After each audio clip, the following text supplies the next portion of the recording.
여호수아서 4장 요단강을 건넌 이스라엘 백성들이 이제 가나안 입구에 들어서서 어떤 명령을 수행했는가 하는 것이 오늘 내용입니다. 3장 마지막 절에 지난주에 살펴본 대로 이미 이스라엘 백성들의 요단강의 도하는 끝났습니다. 마른 땅으로 건너갔다라고 과거형 시제로 얘기를 마무리했습니다.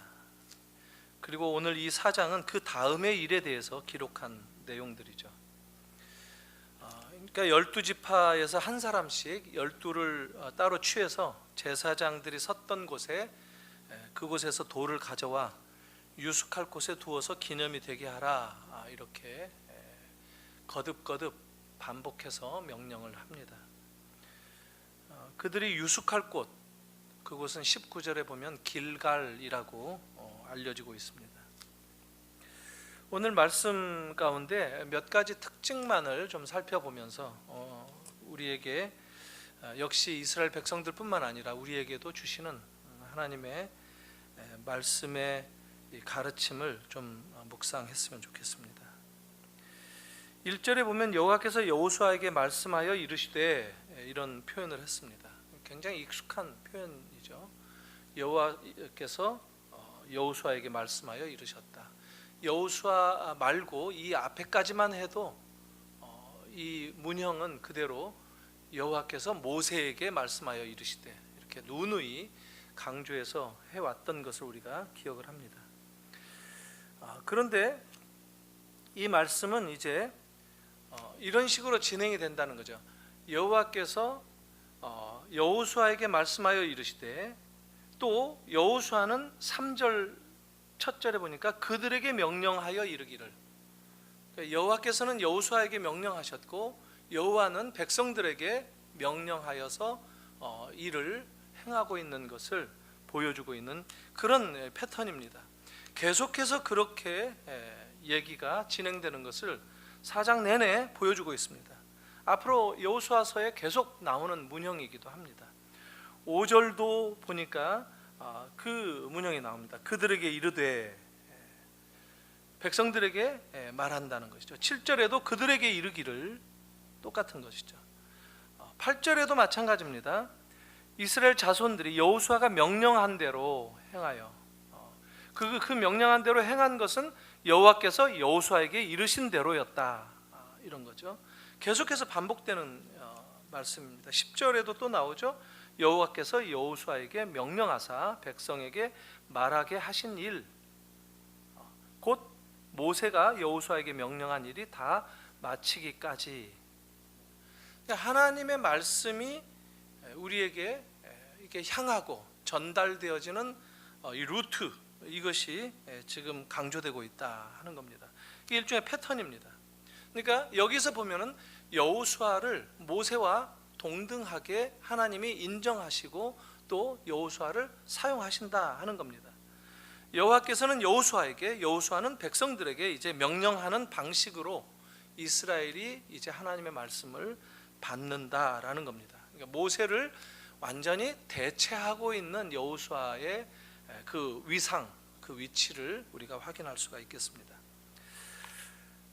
12지파에서 한 명씩 뽑아서 돌 하나씩 취하면 12개가 되는데, 돌 12개씩 취하라, 몇 차례 반복해서 나오는데, 많은 사람들이 이것을 12개를 취하라고 보느냐, 또 여기에서 12개, 또 저기에서 또 12개 해서 24개로 보느냐 의견이 분분하기도 합니다. 저도 굉장히 혼란스럽고 그런데 사실 원어를 보지 않고서는 이것을 해석할 길이 없습니다. 많은 사람들이 또 24개로 보는 사람들도 있습니다. 그런데 9절에 보면은 요단 가운데 곧 언약궤를 맨 제사장들의 발이 선 곳에 돌 12를 세웠더니 오늘까지 거기에 있더라. 최종적으로는 요단강 흐르던 언약궤에 있었던 그 자리, 물이 멈추게 되었던 제사장들이 선 그 자리에 돌을 12를 세웠다. 그래서 오늘까지 거기에 있었다, 이것으로 마침을 하는 건데 뭐 저도 사실 확실치 않습니다. 이게 24개로 여전히 보는 학자들도 많이 있고, 그런데 12개의 돌을 이곳에 세웠다라는 것, 나중에 또 길갈에 또 기념하라 하는 기념비가 세워진 것도 있는데, 그것은 그 길갈은 앞에서 유숙할 곳에 두게 하라 하는 말씀과 걸려서 이게 좀 더 분명한 것은 9절에 있는 것 여기에 한 번이다, 이렇게 최근 학자들이 좀 모아지고 있는 것 같습니다. 오늘까지 거기에 있었다라는 것이죠. 사실 이 성경 본문만 보자면은 좀 오락가락 혼란스럽게 나오긴 합니다. 유숙한 대로 가라고 했다가 또 제사장 서 있던 곳에 가라고 했다가 이렇게 했다는 것이죠.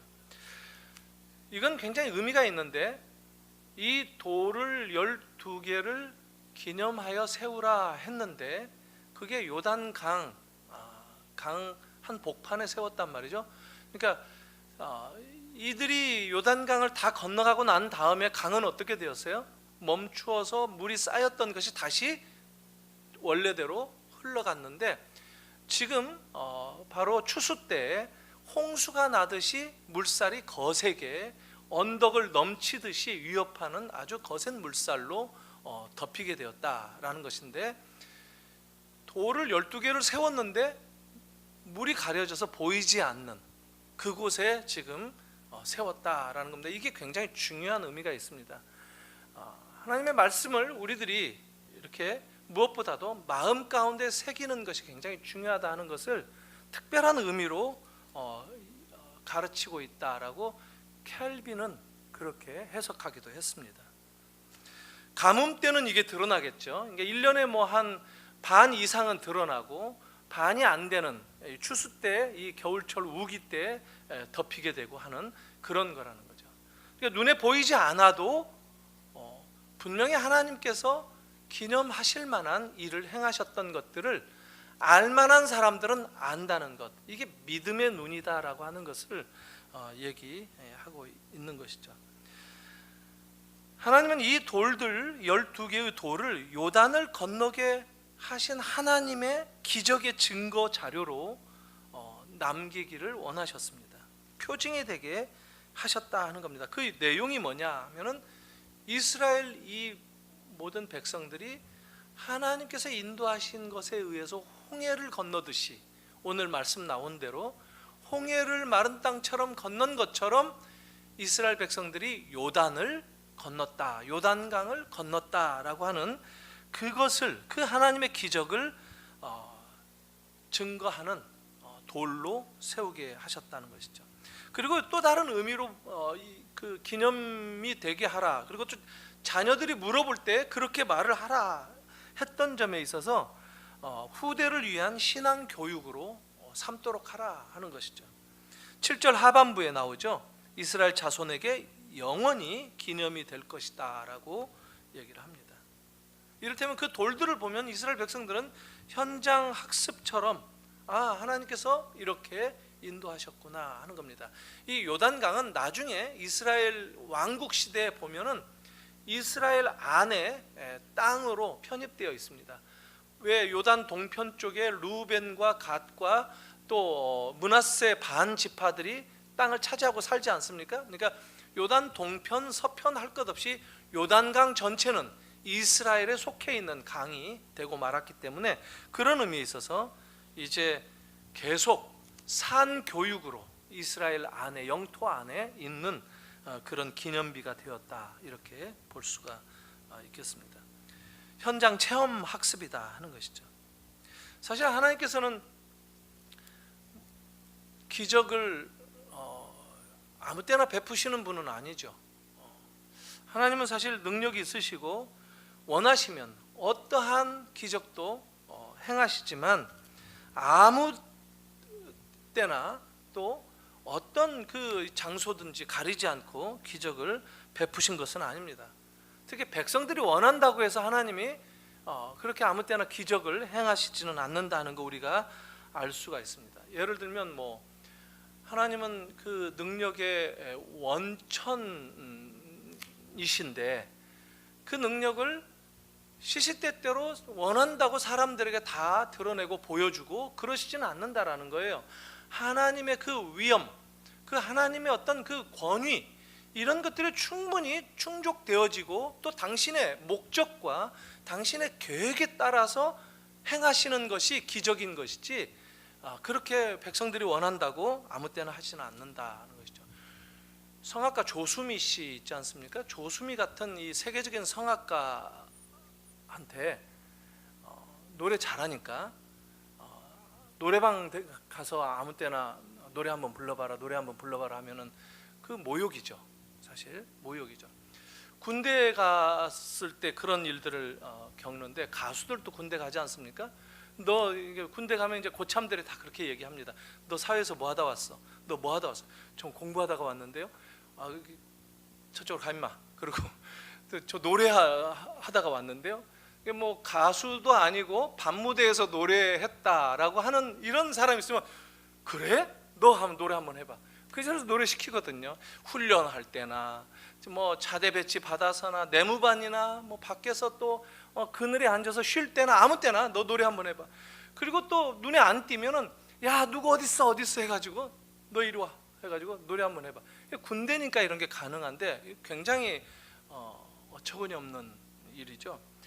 하나님은 그렇게 해달란다고 이렇게 싸구려로 이렇게 기적을 행하시는 그런 게 결코 아니다라는 것을 우리가 알 필요가 있다라는 거죠. 정중해야 되고 그분의 위엄과 그분의 권위를 인정할 뿐만 아니라 정말 원한다면 간절히 원합니다라고 하나님에게 정말 구하듯이 asking 한다 그러죠. 이게 간절히 청원하는 그런 때는 혹시 또 모르겠어요. 어쨌든 하나님은 당신의 목적에 따라서 움직이시는 분이시다라는 것을 우리가 알 필요가 있습니다. 이스라엘의 그 백성들이, 모든 백성들이 건너기를 다 마친 후에 그 요단강이 마른 땅처럼 이렇게 멈추게 되었고, 그 요단강 그 험한 물가를 그대로 가로질러서 건넜는데, 그때 엄청난 이 이스라엘 백성들의 장관을 우리가 생각해 보면 얼마나 참 여리고나 이 가나안에서 볼 때는 섬뜩했겠습니까? 아주 참 그 자체만으로도 무섭고, 저 물이 어떻게 멈출 수가 있으며 그 마른 땅처럼 건너오는 그 이스라엘 백성들의 아주 쏟아져 들어오는 그 백성들의 행렬을 보면서 정말 숨죽이고 무서워했을 겁니다. 그런데 성경은 오늘 뭘 또 덧붙이느냐 하면은 르우벤 지파, 갓 지파, 므낫세 반 지파 이야기가 갑자기 또 등장을 합니다. 이들이 왜 나오느냐면, 전에 요단 동편에 우리는 그 땅을 좀 받게 해주십시오라고 했을 때 하나님께 모세가 이들이 이렇게 받는다고 하는데 요단 동편을 줘도 되겠습니까 해서 오케이 허락을 하셔서 받게 했어요. 조건부였었죠. 그때 뭐 어떤 조건을 내세우셨느냐면, 하나님은 이스라엘 백성들이 가나안에 들어가서 땅을 차지하는 전쟁을 치르게 될 터인데, 너희가 요단 동편에서 땅을 차지하고 넘어가지 않는다면 12지파에서 2지파 반을 뺀 남은 지파들이 싸우게 될 텐데, 그건 굉장히 힘겹게 싸울 수밖에 없는데, 그 싸움을 너희들이 함께 힘을 합해서 도움을 줘야 할 것이다, 이런 약속하에 요단 동편을 차지하도록 했단 말이죠. 그런데 요단 동편에 차지했던 루벤, 갓 지파, 이렇게 므낫세 지파 반, 이런 사람들이 4만 명의 군대가 같이 요단강을 건너왔다라는 얘기를 한다는 겁니다. 그러니까 원래 약속대로 자기들도 같이 싸우겠습니다라고 했는데, 가족들을 놔둔 채 그 가나안 정복을 위한 싸움에 자기들도 힘이 되어 주려고 이렇게 4만 명가량이 앞서서 따라 나왔다라는 겁니다. 한편으로 보면 하나님의 말씀에 순종하고 약속을 지키겠다라고 하는 그 열정이 드러납니다. 그들이 앞서가는 그 모습을, 열정적인 모습을 볼 때 하나님 보시기에 어땠겠어요? 참 보기 좋으셨겠죠? 아주 예뻤겠죠? 그런데 여기서 말하는 숫자가 4만 명이다라고 하는 것은 조금 문제가 있어 보입니다. 왜냐하면 르벤 지파만 해도 4만 명입니다. 갓 지파도 4만 명이고, 그리고 므낫세 지파는 뭐 6만 명이라고 그래요. 그러니까 다 오게 되면은 10만 명이 넘어야 되는데 지금 4만 명만 따라 넘어왔다라고 하는 거예요. 그러니까 루벤과 갓과 므낫세 지파의 반이니까 전체 합하면 11만 명쯤 되겠죠. 11만 명 중에 4만 명을 제외하고 나머지 7만 명은 어디 갔는가라고 의문을 제기할 수 있다라는 것이죠. 아마도 가족들과 같이 요단 동편에 주저앉았을 것이다. 가족들과 함께 다치고 싶지 않고 싸우기 싫어서 일부는 이렇게 했다라는 것을 볼 수가 있습니다. 그럼에도 불구하고 이 4만 명은 같이 싸우겠다라고 따라 나섰다는 점에 있어서 이들은 굉장히 좀 돋보이는 그런 건데, 이런 말씀들을 통해서 이스라엘 백성들의 어떤 그 전체적인 이 모습들이 어떻게 이렇게 자리 잡고 있는가 하는 것들을 우리가 볼 필요가 있다라는 겁니다. 그렇게 온전하게 하나 된 모습은 아니다라는 겁니다. 가끔 오늘 우리들이 교회에서 어떤 일을 행한다라고 할 때에도 어떤 점에서 보면 일사불란하게 우리가 다 하나 되어서 이렇게 하십시다라고 얘기하지만 하나 되는 게 얼마나 힘듭니까? 또 앞에서 나가서 열심히 또 하는 사람이 있는가 하면 또 뒷전에서 또 남는 사람들도 있고 하는데, 그럼에도 불구하고 대세는 지장이 없습니다. 이스라엘이 가나안을 정복하고 하는 이런 일들에 대해서는 전혀 지장이 없어요. 문제는 그렇게 앞장선 사람들에 대한 하나님의 관점, 하나님이 보시기에 어떤 눈으로 보셨을까, 하나님의 마음에 그들을 어떻게 생각하셨을까 하는 것들에 대해서는 우리가 충분히 짐작할 수 있단 말이죠. 건너가지 않고 남은 사람들은 약속과 전혀 다른 입장이죠. 오히려 이기적이고 자기들을 좀 이렇게 보호하려고 하는 그 자기 연민에 빠져있는 이런 사람들이라고 할 수 있죠. 하나님 보시기에 하나님이 어떻게 생각하셨겠어요? 그런 상황들을 이렇게 보면서 지금 당장은 그게 나타나지는 않습니다. 이제 시간이 지나면서 그것에 대한 결과가 어떻게 주어질 것인가 하는 것들이 확인되겠는데, 14절 보니까 그날에 여호와께서 모든 이스라엘 앞에서 여호수아를 크게 하셨다라고 얘기합니다. 그러니까 모세처럼 높이시겠다라고 약속하신 그대로 여호수아를 높이신 하나님의 이 약속을 이루시는 모습을 또한 보여줍니다. 이제 여호수아는 명실상부하게 모세와 같은 급으로 비슷해졌다라는 겁니다. 사실 모세와 비견할 수 있을 만한 인물은 없죠. 그런데 오늘 이 말씀은 분명하게 무엇을 얘기하느냐면 여호수아는 이제 모세와 같은 지도자다라는 것을 확증해주는 그런 선언입니다. 물론 이제 구약 전체에서 전체 맥락에서 본다면 모세가 왜 이렇게 우리에게 강하게 자리 잡을 수밖에 없느냐면, 모세는 율법을 시내산에서 받은 그 당사자라는 점에 있어서 구별되는 것이지 어떤 능력이나 이런 것들이 특별나서가 아니다라는 것을 우리가 생각할 필요가 있습니다. 16절에 보면 또 아주 중요한 구절이 나오는데요. 16절 보니까 증거궤를 맨 제사장들에게 명령하여 요단에서 올라오게 하라 하신지라. 그러니까 요단에서 올라와라 이렇게 말씀을 하셨어요. 아주 중요한 건데 왜 그러느냐면, 요단이 어디입니까? 요단 강이죠. 강가. 그게 좀 낮은 곳인데 거기에서 올라오라 하는 거예요. 무슨 얘기냐면, 요단 동편에서 지금 요단 서편으로 요단강을 건넜죠. 건너왔단 말이에요. 이미 올라왔어요. 가나안 쪽에서 본다면. 그런데 다시 또 올라와라 라고 말씀을 하시는 거예요. 요단에서부터 올라오라. 17절에 또 반복됩니다. 이 올라오라 하는 말은 어떤 관점에서 기록되어 있는가, 이게 굉장히 중요한데, 이제 이 성경을 쓰고 있는 저자는 가나안 쪽에서의 관점을 가지고 이야기를 풀어가고 있다라는 겁니다. 가나안 땅의 관점에서 보면 이리 올라오라 하는 겁니다. 이스라엘 백성들이 이제 가나안에 들어오라 하는 말입니다. 이제는 시딤이 아니라 가나안에서의 그 관점, 가나안에서 이스라엘을 바라보는 그 시각을 가지고 그들의 움직임, 그들의 행동에 이 앵글을 맞추겠다 하는 이런 얘기예요. 관점이 바뀌었다라는 겁니다. 요단강을 건너면서 이제 이스라엘 백성들은 관점이 바뀌었다라는 겁니다. 가나안에 인 카나안이라는 거예요. 가나안 안에 들어왔다라는 거예요. 가나안 안에서의 관점을 가지고, 그 시각을 가지고 이제 그들의 이야기를 가게 될 것이다 라는 겁니다. 무슨 얘기냐면 이스라엘은 이미 가나안에 있다라는 겁니다. 요단강을 건너는 것이 그렇게 중요합니다. 홍해를 건너는 것이 엄청나게 중요했죠. 그래서 홍해는 우리가 구원 이전과 구원 이후로 나누어지는 아주 중차대한 갈림길이었어요. 그런데 이 요단 역시도 그런 광야 생활을 마감하고 가나안 생활을 시작하는 아주 분기점을 이루고 있는 중차대한 갈림길이었다라는 겁니다.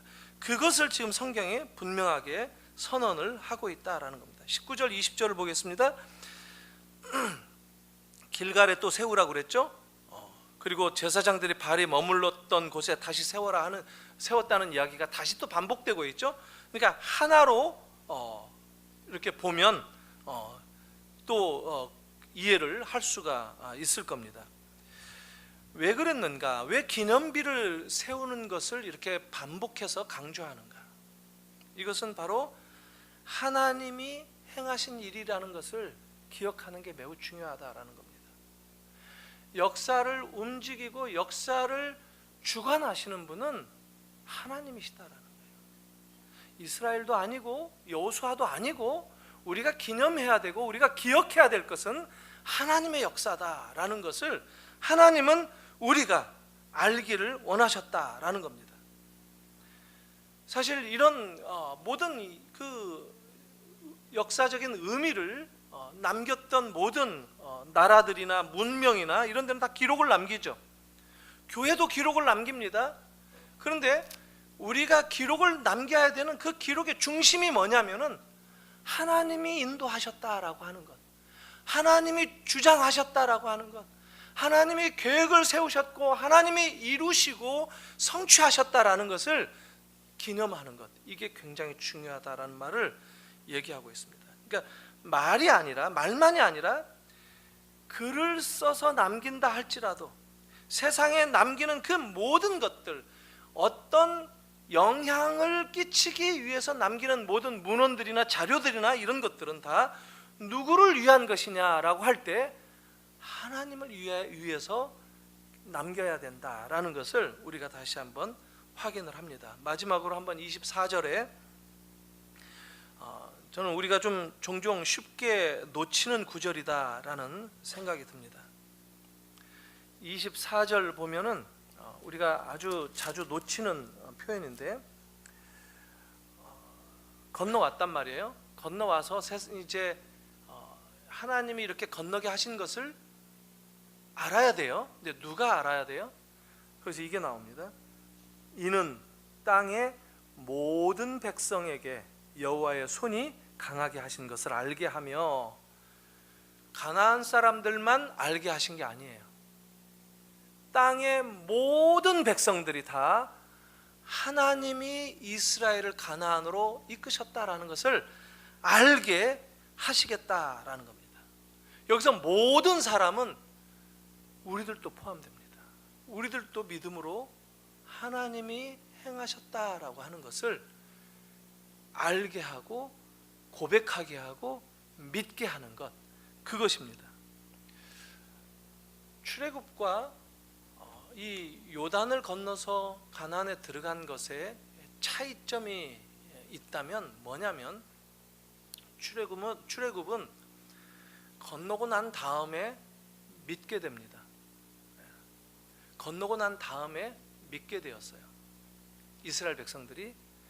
근데 요단은 믿음으로 건널 수 있는 강이었다라는 겁니다.